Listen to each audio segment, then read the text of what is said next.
Hey guys, on this video I'm going to go ahead and explain to you exactly what the down payment needs to be on a rent-to-own home.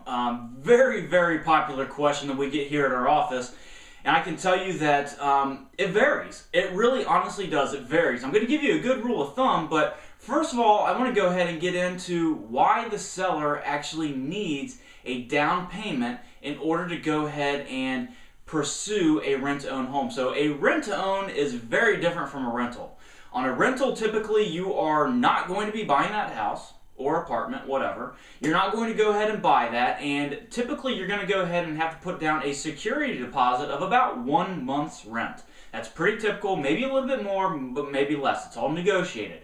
A rent-to-own is very different. You have all intentions of buying this house and cashing, I guess you'd say cashing out the seller and actually getting a loan in your name whenever you are able to go ahead and do that. So the seller will actually need some skin in the game from you just to go ahead and secure their investment. So say you don't make a payment to them, or maybe you just trash the place, not that you would, but maybe it just doesn't, maybe you go through and you want to paint all the walls and the seller doesn't like that. It's really to secure their investment, to know that basically that they have a serious person involved in this transaction, that you are serious about buying this house. So a good rule of thumb on a down payment on a rent-to-own home, land contract home, is anywhere between 3 to 10%. Now hold on.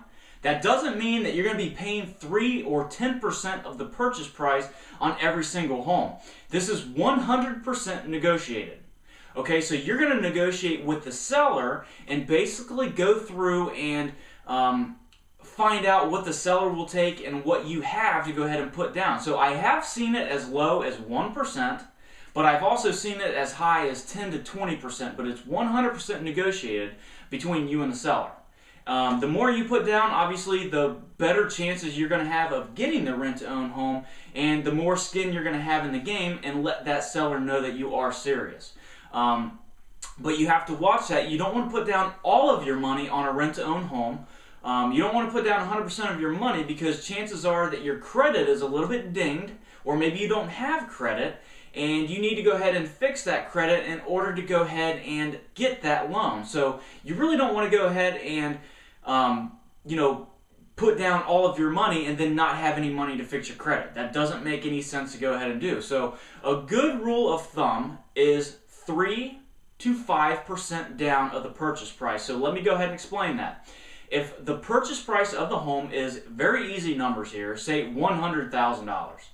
A good rule of thumb is that you're going to have to put down anywhere between $3,000 and $5,000 on that home. So $3,000 would be 3%, $5,000 would be 5% on a $100,000 home. Now, it doesn't always have to be that, but I can tell you that that's a good rule of thumb. But 100% of this is negotiated between you and the seller. So it's negotiated between you and the seller, and you guys just have to come to terms on exactly what they're looking for. So all you have to do is get a hold of your rent-to-own specialist. They can help you go ahead and find out exactly what the seller will take. They will help you in the negotiation process, but that is exactly how it is. It's all negotiated between you and the seller of exactly what you have, what the seller wants. You don't want to put down all of your money, so that you can go ahead and spend some money to go ahead and fix your credit so that you can go ahead and purchase that house. And you definitely want to go ahead and have about 3 to 5%, but it could be less, just depending on what that seller wants. So go ahead and get a hold of your rent-to-own specialist, and we'll talk to you soon.